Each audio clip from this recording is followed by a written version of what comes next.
তোদের সবার 3 মার্কের প্রশ্ন নিয়ে কি অনেক ডাউট আছে। 3 মার্কের প্রশ্ন সবারই ডাউট, যে কোথা দিয়ে আসবে, কি করবে, এই নিয়ে অনেক প্রশ্ন মনে, যে কমন পাবো কি পাবো না, তাই তো। কিন্তু 3 মার্কের প্রশ্ন কয়েকটা চ্যাপ্টার পড়লেই 3 মার্কের প্রশ্ন তোরা কমন পেয়ে যাবি। সবটি প্রশ্ন 3 মার্কের 4টা প্রশ্ন লিখতে হয়, 3 4 12 থাকে, 3 করে থাকে প্রতিটা প্রশ্নের মান। তো সবাই মনে মনে ভাবিস যে কোনগুলো পড়বো, গোটা বই পড়তে হবে কিনা। মোটেই গোটা বই পড়তে হবে না, কয়েকটা বাঁধা ধরা চ্যাপ্টার আর কয়েকটা প্রশ্ন পড়লেই তুই 3 মার্কের প্রশ্ন সমস্ত কমন পেয়ে যাবি। ঘ বিভাগের মাধ্যমিকের ঘ বিভাগে 3 মার্কের প্রশ্ন থাকবে, সেখানে কিন্তু ওই প্রশ্নগুলো অ্যাটেম্প করতে হবে। প্রতিটার অথবা করে থাকবে, প্রতিটার অথবা থাকবে। তাহলে কি কি প্রশ্ন থাকতে পারে সেটা আগে ভাব, যে কোন কোন চ্যাপ্টারগুলো পড়বো সেরকম ভাবে আমাদের প্রিপারেশন নিয়ে মাধ্যমিক দিতে যেতে হবে।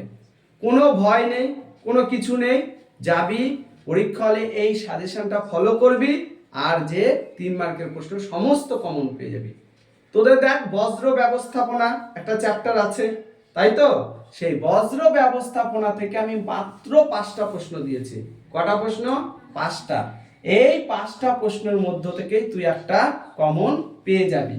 দেখ বজ্র কম্পোস্টিং পদ্ধতির সুবিধাগুলি কি কি, ঠিক আছে, সেই সুবিধাটা লিখবি। 2 নম্বর প্রশ্ন হচ্ছে বজ্র ব্যবস্থাপনার প্রয়োজনীয়তা কি, এটা একটা। ভাগীরথী ও হুগলি নদীর উপর বজ্রের প্রভাব কি, বজ্র ব্যবস্থাপনার পদ্ধতিগুলি কি কি, বজ্র ব্যবস্থাপনায় শিক্ষার্থীর ভূমিকা কি।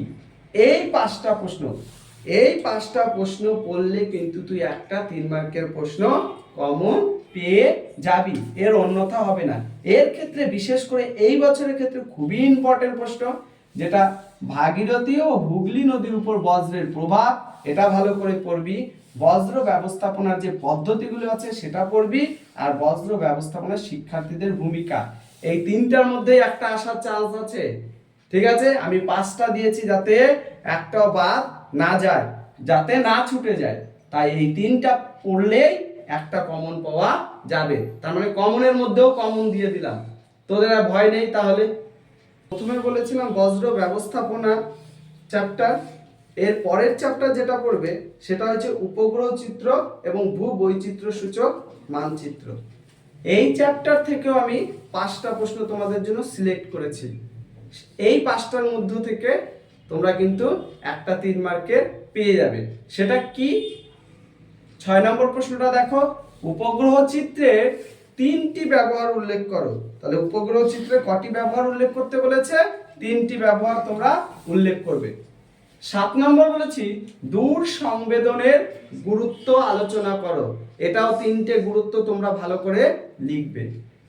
8 নম্বর বলেছি জিও স্টেশনারি ও সানসিনক্রোনাস উপগ্রহের মধ্যে পার্থক্য। 9 নম্বর প্রশ্ন বলেছি উপগ্রহ চিত্রের 2টি করে সুবিধা অসুবিধা উল্লেখ করো। 10 নম্বর প্রশ্ন কি? ভূ বৈচিত্র্য সূচক মানচিত্রের 3টি করে ব্যবহার উল্লেখ করো। তার মধ্যে তোমরা এই 8 নম্বর প্রশ্নটা খুব ভালো করে পড়বে, আর 9 নম্বরটা খুব ভালো করে পড়বে, আর হচ্ছে 6 নম্বরটা খুব ভালো করে পড়বে। আশা করা যায় এই 3টের মধ্যে একটা পড়ে যাবে। তো তোমরা 5টিই পড়বে, কিন্তু তার মধ্যে এই 3টেকে খুব গুরুত্ব দিয়ে পড়বে। তাহলে উপরে 3টে আমি বলেছি আর নিচে 3টে, মোট কটা হলো? 6টা। 6টার মধ্যে কিন্তু 2টো কোশ্চেন তোমরা পেয়ে যাবে। আর থাকলো কটা? 2টো লিখতে হবে। তারপরে দেখো কিছু পার্থক্য নিয়ে এসেছি, এই পার্থক্যের মধ্য থেকে তোমরা একটা পেয়ে যাবে। কি কি পার্থক্য? সমুদ্র বায়ু ও স্থল বায়ুর মধ্যে পার্থক্য। 12 নম্বর বলছি পরিচলন ও শৈলক্ষেপ বৃষ্টিপাতের মধ্যে পার্থক্য। সমুদ্র স্রোত ও সমুদ্র তরঙ্গের মধ্যে পার্থক্য। আরোহণ ও অবরোহণের মধ্যে পার্থক্য। ক্রান্তীয় ঘূর্ণপাত নাতিশীতোষ্ণ ঘূর্ণপাতের মধ্যে পার্থক্য। তার মধ্যে তোমাদের জন্য আমি ইম্পর্টেন্ট দিয়ে রাখলাম আরোহণ, 14 নম্বর, আরোহণ আর অবরোহণের মধ্যে পার্থক্য। ক্রান্তীয় ঘূর্ণপাত নাতিশীতোষ্ণ ঘূর্ণপাতের মধ্যে পার্থক্য, আর সমুদ্র বায়ু আর স্থলবায়ুর মধ্যে পার্থক্য। এই পার্থক্য কটা? তাহলে ওদিকে হলো 6টা আর এই 3টে, কটা হলো? 9টা। 9টার মধ্যে থেকে তুমি কটা পাবে? 3টে প্রশ্ন পাবে তোমরা, অবশ্যই 3টে পেয়ে যাবে, কিন্তু সবগুলোই দেখে রাখবে একবার, যে যাতে মিস্টেক না হয়, ঠিক আছে? তাহলে এর আগে আমি বললাম পার্থক্যগুলো পড়তে, তারপরে কিছু প্রশ্ন নিয়ে এসেছি, সব চ্যাপ্টার থেকে কম বেশি করে বাছাই করা কোশ্চেন। দেখো, অরণ্য বিনাশের কারণ 3টি করে লিখবে। কেন অরণ্য বিনাশ হচ্ছে, গাছ কাটা হচ্ছে কেন, ঠিক আছে? এর কারণ, গাছ কিভাবে শেষ হয়ে যাচ্ছে।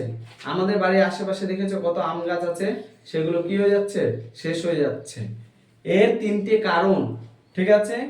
অরণ্য সংরক্ষণ কারণ পড়বে, ঠিক আছে?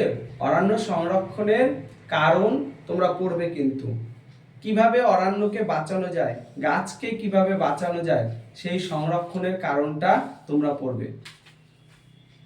বহুমুখী নদী পরিকল্পনা কাকে বলে, এর উদ্দেশ্য কি, এটা পড়বে।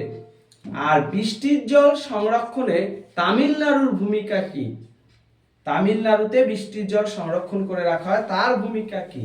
আর ওজোন বিনাশের কারণ ও ফলাফল। এর সাথে তোমরা আরেকটা প্রশ্ন পড়ে রাখবে, সেটা হলো বিশ্ব উষ্ণায়নের কারণ কি এবং তার ফলাফল কি, ঠিক আছে? এই কটা প্রশ্ন তোমরা যদি সমস্ত প্রশ্ন ফলো করো, অবশ্যই অবশ্যই কি 3 মার্কের 4টা প্রশ্ন কমন পেয়ে যাবে। এর মধ্য থেকে আশা করা যায় যে আসবে না, কিন্তু 100%ই এর মধ্য থেকে আসবে প্রশ্ন, এর বাইরে থেকে কিন্তু আসবে না, ঠিক আছে? তোমরা অবশ্যই এই 20টা প্রশ্ন ভালো করে পড়ে যাবে, আর এর মধ্য থেকে আসবে যেগুলো ইম্পর্টেন্ট, সেগুলো তো বলেই দিলাম, এ কটাই তোমাদের 3 মার্কের ইম্পর্টেন্ট।